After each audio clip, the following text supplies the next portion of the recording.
Every successful person you know has a life strategy plan.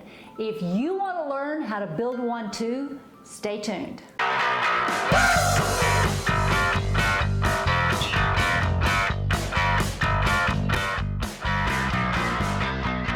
It's an honor and a privilege for me to have my husband of 27 years with me today.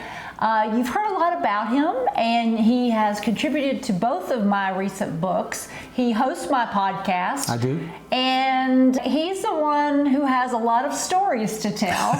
So given the subject today of developing a life strategy plan, we wanted to start with Doug because I've been able to personally witness Doug's mindset change from 27 plus years ago, which was completely opposite of my perspective, but I've watched him change. And so I hate to say he's been somewhat of my guinea pig. I have been a guinea pig. So. But he has sort of been my guinea pig. I'll try to bring a guinea pig across the bottom of the screen if I can find one. Exactly. Most people that I work with, I see them, for a day or two, and then I don't see them for a week or so. But I've been able to monitor Doug's change in behavior and just overall mindset every day for 27 She says years. Monitor it, but she means force it. She means beat it into my head. That's what she really means there. It's all in your perspective, right? So we've been doing the podcast now for over a year. Yep. Every week we do that together, and a lot of people have commented that they like the interaction between the two of us. Mm-hmm. So when she asked me to come on and tell my stories, some of my stories, I agreed to do so because it's a nice contrast in that I am where you are. I was where you are. Yes. When we got started, I knew nothing about managing money. I knew nothing about managing my health. I knew nothing about managing my life. Correct? That's correct. The other key point that I want to point out is that it wasn't just that the revelation was on Doug's side. There was a revelation on my side too, because in my early 20s, right out of college, I was doing my thing. I was planning for the future. I was saving money. I was making every moment count. And I didn't know that everyone else wasn't doing that. She didn't. And I remember the day when I took her by the shoulders and said, Lynda, you're not normal. He did. You're not normal. You're not normal. You're not normal. No, actually, you did this. Sorry. You said, you are not normal.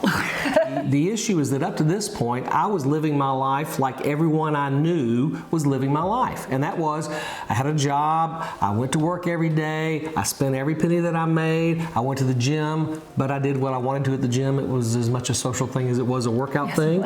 I wasn't doing the things I needed to do, but specifically when we got together, you put a stop to wasting time. And my assumption that we have all the time in the world. I am going to save money eventually. Yes. I'm gonna do that, just not today. And that's what we talk about a lot. This is why I break your life down into 5-year increments. If you've read my Beat the System book, it breaks your lifespan into 5-year increments, because much like Doug, he was in his mid-20s. He's like, I've got plenty of time to do all of that. Right. He had never stopped to think about the time that was ticking every day while he's living his life and spending every penny he makes. He just assumed he'd get there eventually. And I know that that's what a lot of the people who listen to our podcast and comment on that to Lynda is they have just always assumed that they would eventually get around to these things. But you say all the time, Lynda, time is one of your greatest enemies. It's also one of your greatest resources. But if you waste it, you'll wake up one day and you'll be 48 years old and you won't have anything. That's right. And you'll still be thinking, I'm going to get to that as soon as there's time, as soon as I make enough money, whatever. So what are some steps that people who communicate with you all the time, who you mentor, what are some of the very first questions they have about creating their life strategy? Yeah, it's like, where do you start? Right. And I think some of your stories are so indicative of what other people are facing, which is another reason we wanted to have Doug on. If you're in this change, this moment of change, and change is hard. We talk about this all the time. What is the beginning point for the change?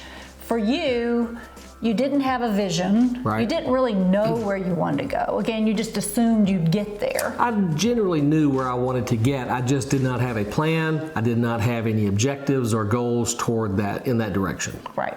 And so I'm always saying, write it down. Yes. Write it down, associate timelines with each one of your objectives. So you first of all have to have that overall vision. And that's imperative that you literally sit down and write down, yes, this is what I want to be in 5 years. This is where I want to be in 10 years. This is what I want out of my life. I don't want to be where I am today. People tell you this, so I hear you talk about this all the time. I don't want to be where I am today 5 years from now because I am in the same place today that I was 5 years ago. Yes, and that always makes me sad because now 5 more years have elapsed. So how do you get control of time and make time work for you? And it's not always easy. Change is hard, and Doug's going to tell some of those stories. And if you've read my books, you've heard some of those stories. It's not easy. For a year, he was in this mental struggle of changing a life that he had been living for 25 plus years. Right. And now he's trying to undo that mindset in a very short period of time. That's not easy. I genuinely believe that I did not make enough money to save any money. That's what I believe. And I told people that, and it was true. And occasionally, without help from my parents, I would not have made my monthly payments back in the day. And I remember you gave me a check for my birthday one year. How much was it? We'd been dating for 90 days, and his birthday came up. And she remembers that. He said, you know, he had been telling me he had no money. He had never had a savings account in his life. And this is a change. If you've never had a savings account and you've never been intentionally saving for the future, that's change for you, right? So he had never had one. So I thought I was doing this great thing. I gave him a $50 bill, and a pair of Ray-Ban sunglasses. The $50 bill he scoffed at, which did not go over well with me, because I told him, I'm giving you this $50 bill, and we are going to the bank. We're going to open you a savings account with this $50 bill. First time ever. Big step forward. Right. And how did I react to that? He laughed. But why? He laughed because he looked at the $50 bill in and of itself and not the change that it represented. Right. Because he's looking at $50, I can spend that like that. I remember when you had saved me $500. Oh, yes. And she was very proud, and she came and said to me, okay, I've saved, you have $500. And how did that go? Still a laugh, which I got very angry about, because for me, he was still not seeing the momentum and the change. Remember, he told me he could not save any money. He did not have enough money. And yet, by changing the practices of eating out every day, going to the ATM machine every single day, spending those fees, you know, all of these little things that add up in a week's time, just by eliminating those, suddenly with the exact same amount of money, he had $500. And we're talking about a few months The here. challenge is that, and I told Lynda this at the time, I could have spent $500 in a single weekend if Lynda had just left town. To allow me to do that. And it made Lynda mad. She was like, well, let me just ask you a question, Mr. Smith. How much money would you have to think that you had some money? And what did I say? He said $5,000. So I was making $22,000 a year at the time.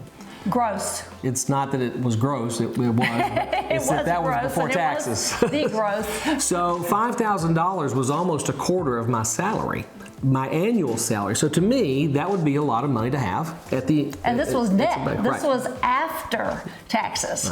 So it was a big deal that we had saved $500. I was the one walking him through the changes in his life, pushing me through the changes, including the moments of real pain. I remember it. What did I do? She cut up my ATM cards. Now, for me, the ATM card was necessary because every week, multiple times a week, I needed cash because I thought that I needed to go to the convenience store to get breakfast on my way to work in the morning. I thought I needed to go to lunch with my friends. I needed to go after work and get dinner, and I had to pay for things. And so I just went and took money out of the bank regularly when I needed it. But there was no planning, and that's the challenge from the way that I live today and the way that I lived then was there was no plan. Yes. I thought I needed something, and I went and got it. Yes. And took money out of the bank to do that. Today, it's completely different. Yeah.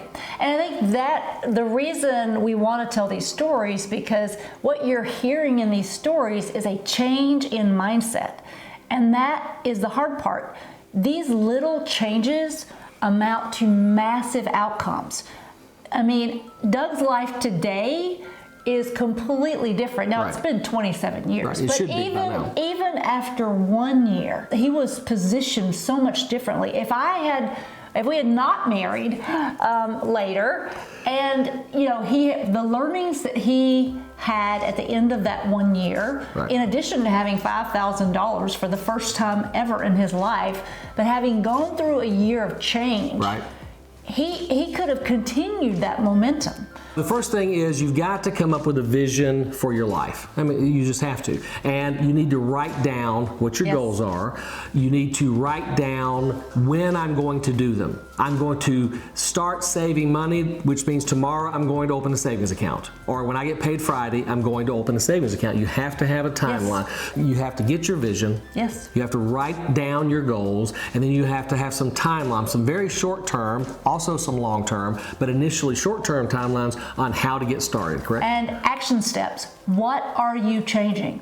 It was easier to have me evaluate Doug's life coming in to say, I see where all of your money's going. Right. How did I know that? Because he allowed me to get his bank statements, which I did. I didn't need them. He went and printed them out for me at the bank. I didn't brought bounce them my to checkbook. me. I didn't do anything. He didn't, trust me. It was shocking, utterly shocking for me. It was a long time ago.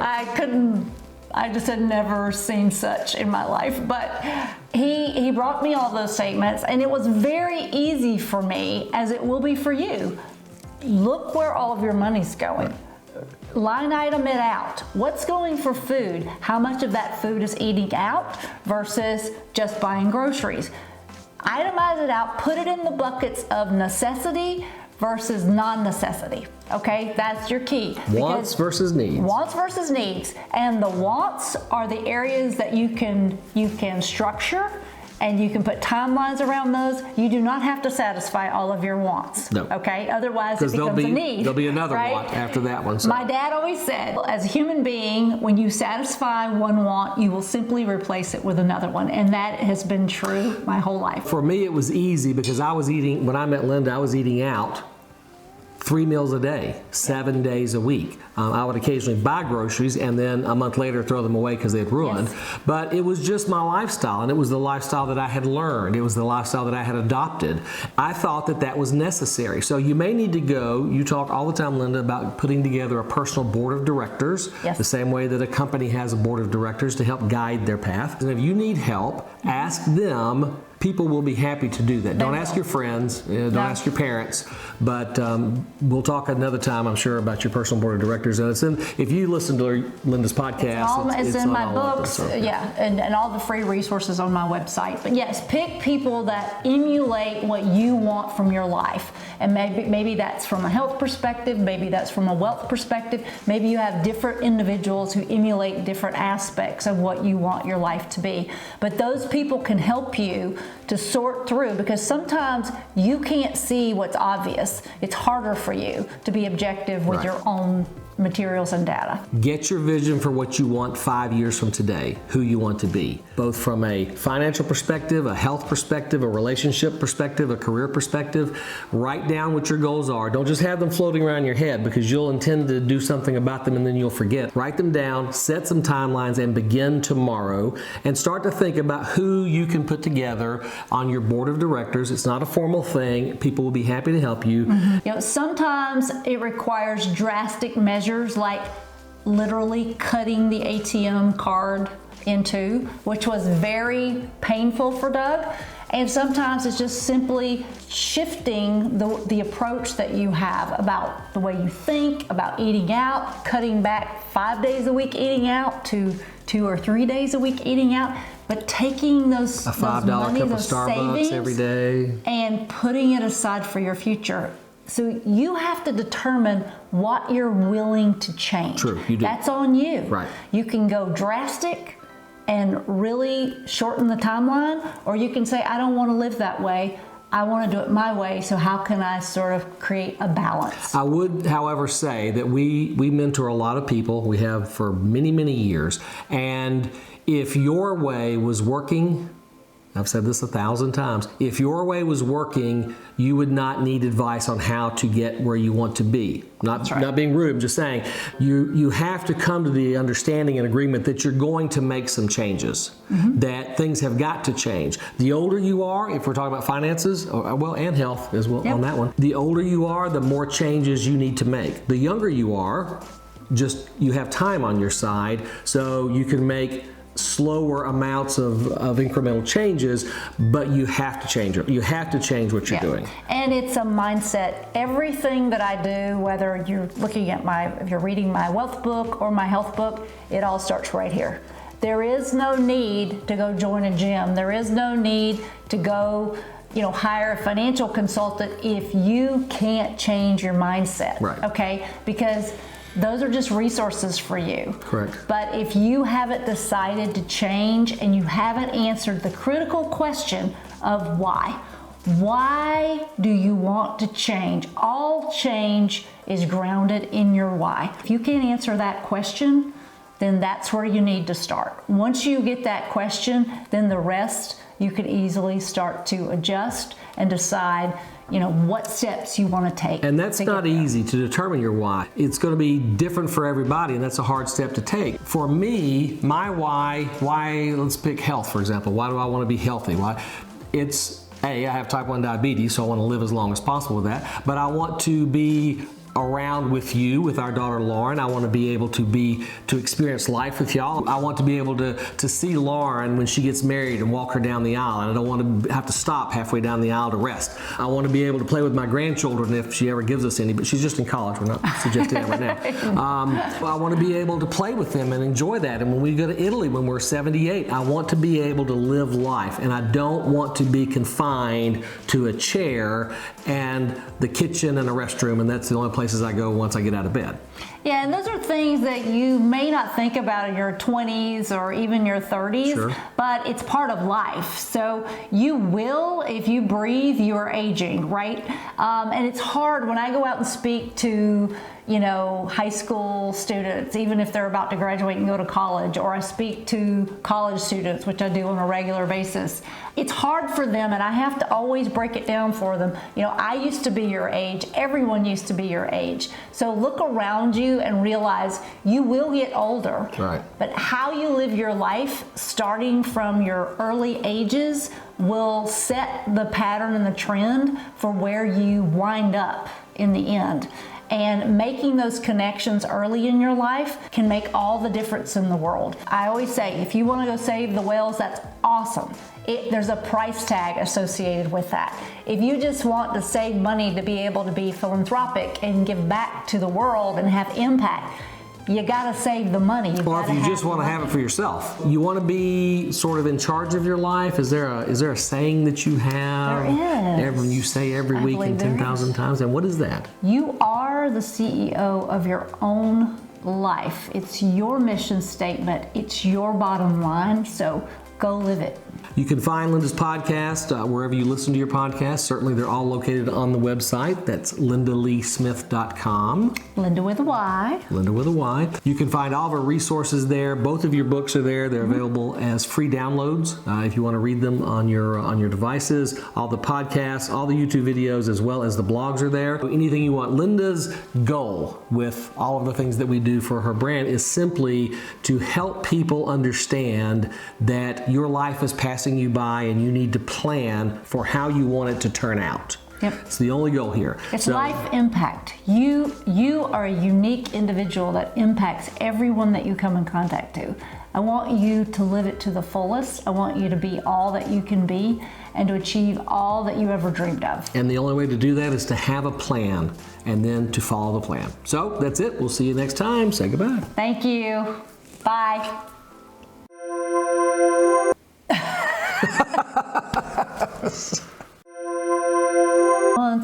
Are you done? Yeah. Telling me how to produce the video?